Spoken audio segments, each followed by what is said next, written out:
Stop singing. Give your speech, Remi Tinubu tells Governor Adeleke.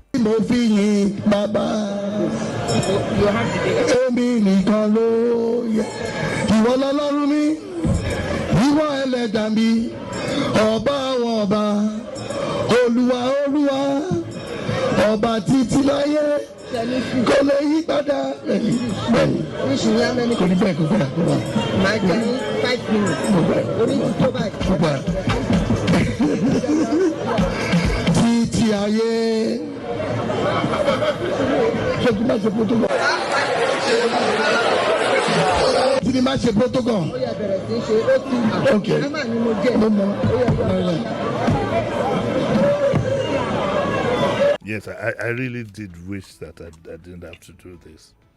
But it's a job and I have to do it. And if I ruffle some feathers, I have no apology for ruffling feathers because truth has to be told. So it was the governor, it was at an event. The Oba was some of the activities for his 10th year anniversary.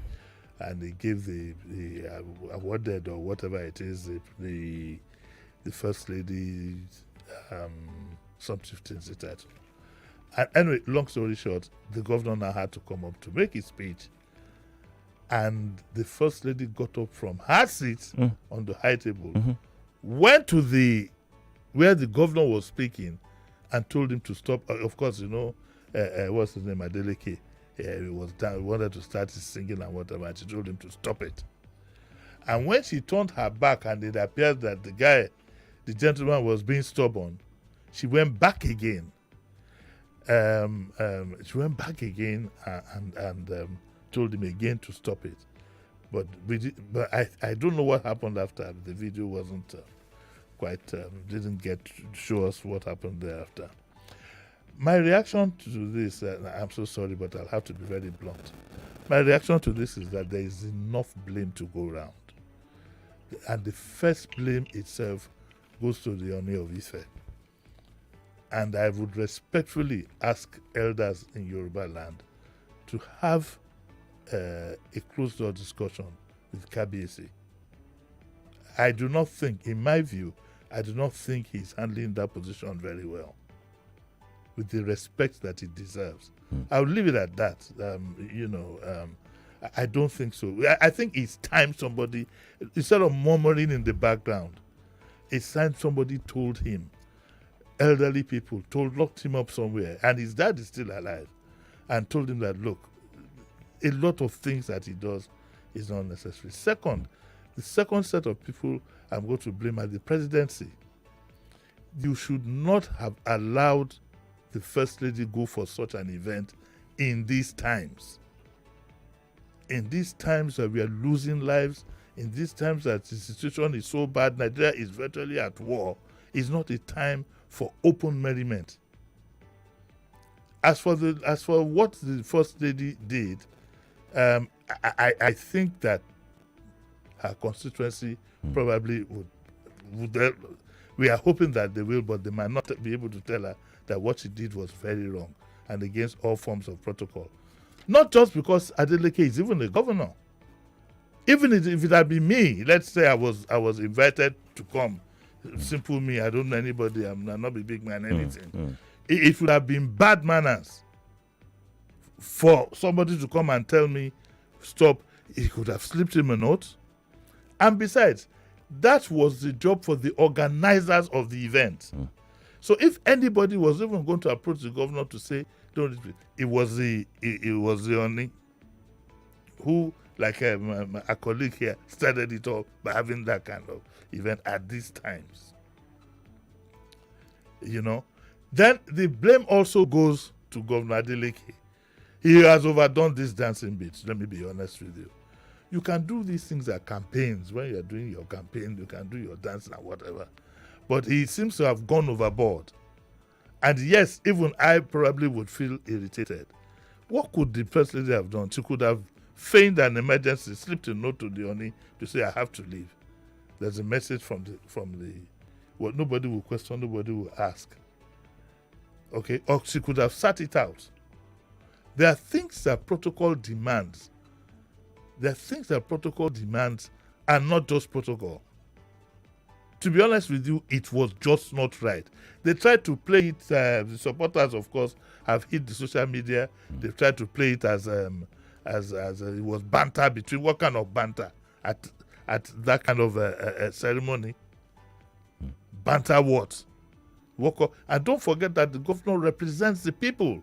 It's not Adeleke that was standing there. It was the governor. So it's the people of Osun State that have been insulted. Their governor has been insulted. And we must tell ourselves some truths. There have been other occasions you see here and there, you know, where unfortunately the First Lady has people have had to ask questions about certain things being said and so on and so forth.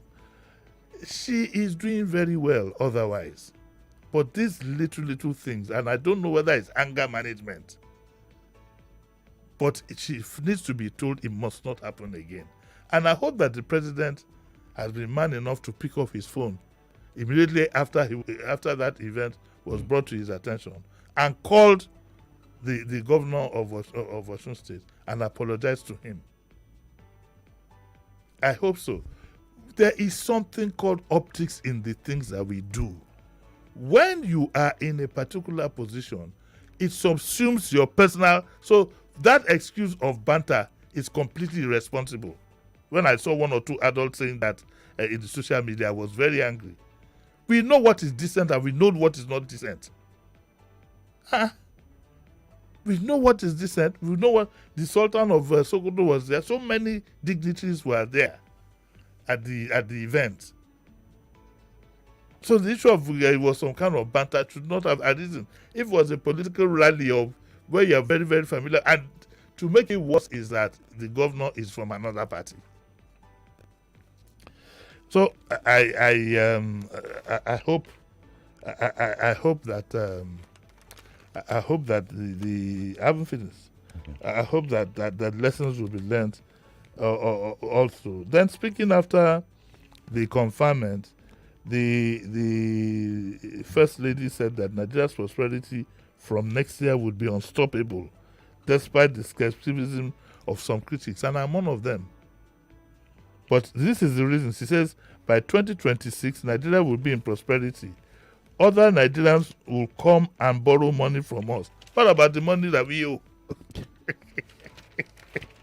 Politicians. Those wondering how we will do it, we will show them. You better show us now. Let us look critically at what you want to do. Because if you have a head of the family saying that I will have money next year, I will show them. You will think maybe he wants to go and do some money. But I also found this statement. I don't want to use the word embarrassing, but I think she could have said something else. That by 2026, Nigeria will be prosperity. Other countries will come and borrow money from us. Those wondering how we will do it, we will show them. I bet let's move to something else. Okay. Let's go to something else. Here we go. So we have this story here as well. This story also broke in the weekend. 100 students released by terrorists handed over to Niger government. Vanguard. Okay, very simply, the question I have asked, I'm sure you probably have heard it from somebody else too. You go, you tell us that 100 students have been released. You say you didn't pay ransom, but nobody has been arrested. You don't say there was any gunfire or anything. So what is really, really happening? I hope it is not that we are paying the way out for these people, because if that is what is happening, then it's going to continue. It's definitely going to continue. But we are glad to hear that the 100 students have been released by the terrorists and they've been handed over to the Niger government, Niger State government. But we would like a bit more explanation as to what. But if you cannot tell us, then we'll just keep quiet and know that this is a security matter, and we will have an understanding. But I can tell you this: if money is exchanged in hand, then we just got started.